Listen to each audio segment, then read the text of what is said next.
Madurai Coimbatore metro rail திட்ட அறிக்கைகளை திருப்பி அனுப்பியது மத்திய அரசு. கோவையை விட மக்கள் தொகை குறைவான ஆக்ரா, புனே போன்ற நகரங்களுக்கு அனுமதி.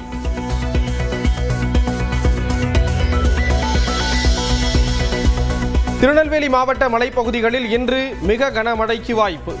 நெல்லை, கன்னியாகுமரி, விருதுநகர் உள்ளிட்ட 8 மாவட்டங்களில் இன்று கனமழை பெய்யும் என கணிப்பு.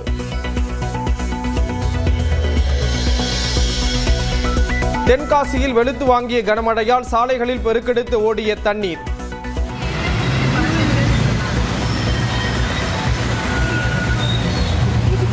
வெள்ளப்பெருக்கால் குற்றால மெயினருவி, ஐந்தருவியில் குளிக்க தடை.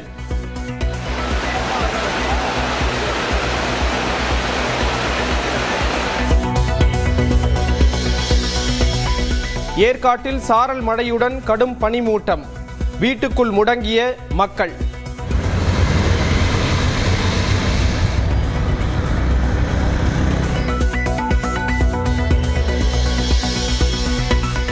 சென்னையில் சவரனுக்கு 1120 ரூபாய் குறைந்த ஆபரண தங்கத்தின் விலை.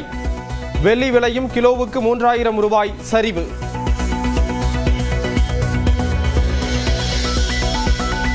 கோயம்புத்தூர் மாவட்டத்தில் பெரும்பான்மையான தொகுதிகளை வெல்ல வேண்டும். சூலூர் உள்ளிட்ட 3 தொகுதி நிர்வாகிகள் உடனான ஆலோசனையில் செந்தில் பாலாஜிக்கு முதல்வர் மு.க. ஸ்டாலின் அறிவுறுத்தல்.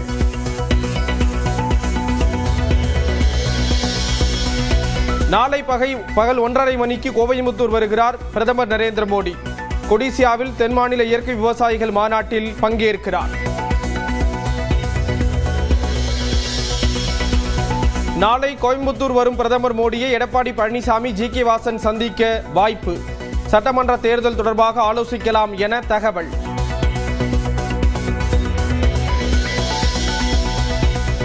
ஆர்.பி. உதயகுமார் உடனான சந்திப்பு நட்பு ரீதியினால் ஆனது.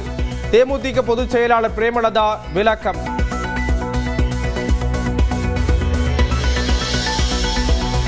கடவுள் வழிபாட்டை விட கதாநாயகன் வழிபாடு புனிதமாகிவிட்டது. விஜயை மறைமுகமாக விமர்சித்த நாம் தமிழர் ஒருங்கிணைப்பாளர் சீமான். நீங்க சொல்ற ஒருத்தன் கேட்கிறான், தற்குறி கூட்டம்னு சொல்றீங்களே, எங்களை தற்குறியா வளர்த்தது யாருன்னு கேட்கிறான். இறை வழிபாட்டை விமர்சிச்ச அந்த இயக்கங்கள் திரை வழிபாட்டை போற்ற வச்சிருச்சு. கடவுள் வழிபாட்டை விட கதாநாயக வழிபாடு புனிதமானதுன்னு கட்டமைச்சிருச்சு.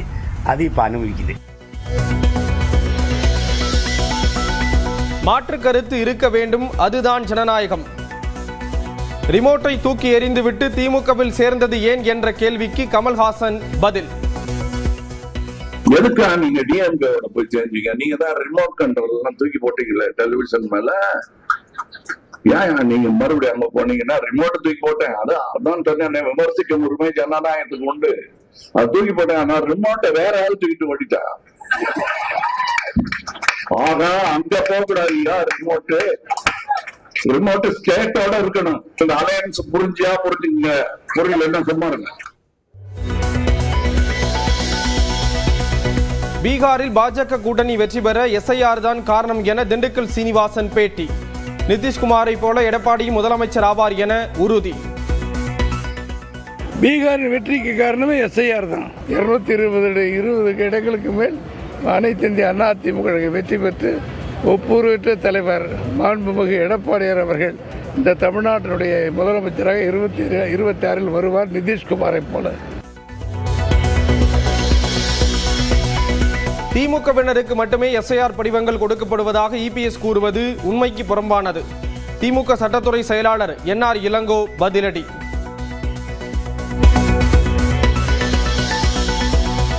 திருப்பூர் அருகே மாநகராட்சி சேகரிக்கும் குப்பையை கொட்டுவதற்கு எதிர்ப்பு. சாலை மறியலில் ஈடுபட்ட வடமாநில தொழிலாளர்கள் காவல்துறையினருடன் தள்ளுமுள்ளு.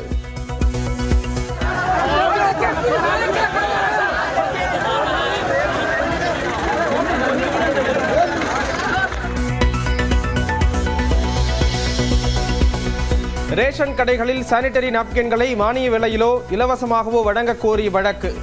டிசம்பர் 16க்குள் பதில் தராவிட்டால் 3 துறைகளின் செயலாளர்கள் நேரில் ஆஜராக உயர்நீதிமன்றம் உத்தரவு. இலங்கையில் தமிழ்நாட்டு மீனவர்களின் காலில் விலங்கு பூட்டி மருத்துவமனையில் அனுமதித்த கொடூரம். சிறைபிடிக்கப்பட்ட மீனவர்களை கீழ்த்தரமாக நடத்தும் காவலர்கள்.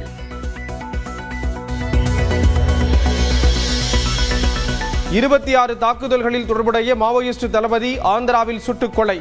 6 பேரை என்கவுண்டரில் கொன்ற பாதுகாப்பு படை.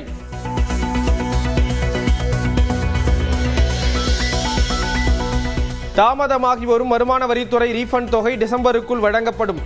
மத்திய நேரடி வரி வாரியம் தகவல்.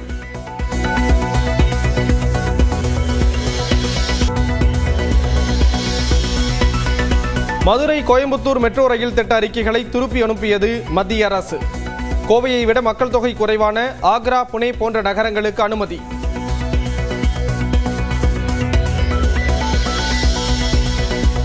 திருநெல்வேலி மாவட்ட மலைப்பகுதிகளில் இன்று மிக கனமழைக்கு வாய்ப்பு.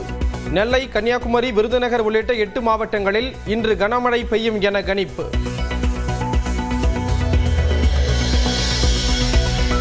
தென்காசியில் வெளுத்து வாங்கிய கனமழையால் சாலைகளில் பெருக்கெடுத்து ஓடிய தண்ணீர்.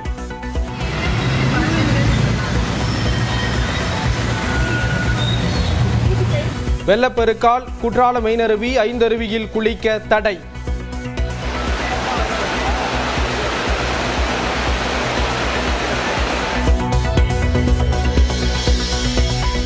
ஏற்காட்டில் சாரல் மழையுடன் கடும் பனிமூட்டம். வீட்டுக்குள் முடங்கிய மக்கள்.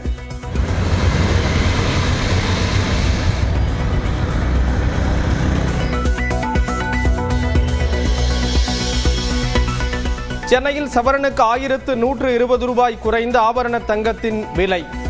வெள்ளி விலையும் கிலோவுக்கு 3000 ரூபாய் சரிவு.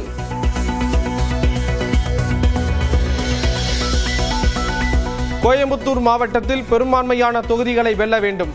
சூலூர் உள்ளிட்ட 3 தொகுதி நிர்வாகிகள் உடனான ஆலோசனையில் செந்தில் பாலாஜிக்கு முதல்வர் மு.க. ஸ்டாலின் அறிவுறுத்தல்.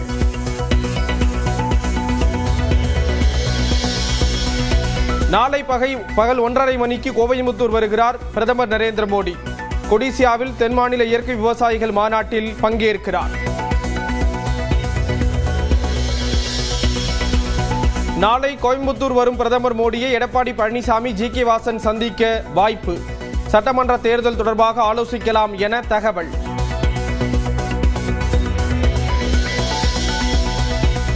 ஆர்.பி. உதயகுமார் உடனான சந்திப்பு நட்பு ரீதியினால் ஆனது. தேமுதிக பொதுச் செயலாளர் பிரேமலதா விளக்கம்.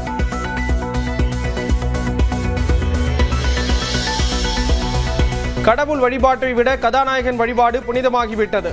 விஜயை மறைமுகமாக விமர்சித்த நாம் தமிழர் ஒருங்கிணைப்பாளர் சீமான்.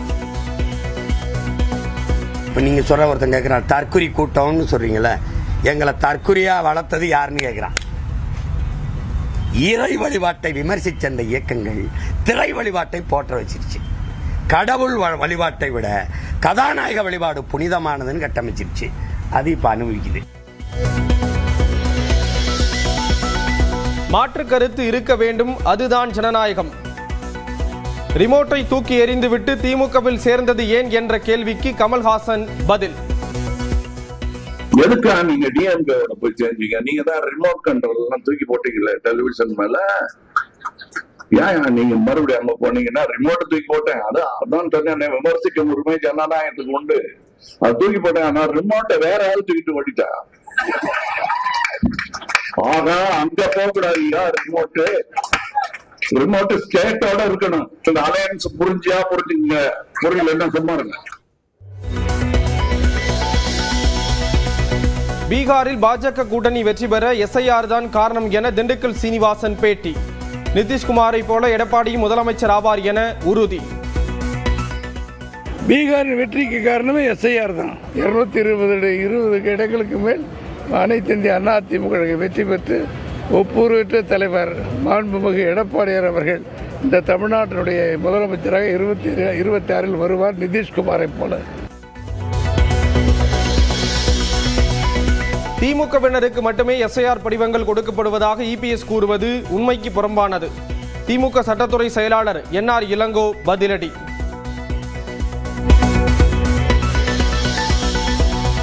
திருப்பூர் அருகே மாநகராட்சி சேகரிக்கும் குப்பையை கொட்டுவதற்கு எதிர்ப்பு. சாலை மறியலில் ஈடுபட்ட வடமாநில தொழிலாளர்கள் காவல்துறையினருடன் தள்ளுமுள்ளு.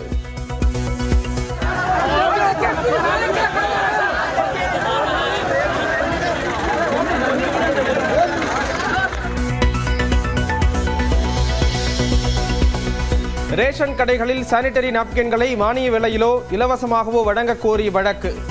டிசம்பர் 16க்குள் பதில் தராவிட்டால் 3 துறைகளின் செயலாளர்கள் நேரில் ஆஜராக உயர்நீதிமன்றம் உத்தரவு.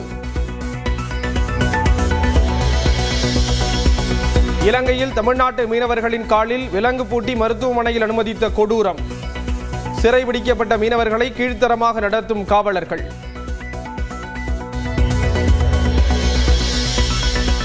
இருபத்தி 6 தாக்குதல்களில் தொடர்புடைய மாவோயிஸ்ட் தளபதி ஆந்திராவில் சுட்டுக் கொலை. 6 பேரை என்கவுண்டரில் கொன்ற பாதுகாப்பு படை.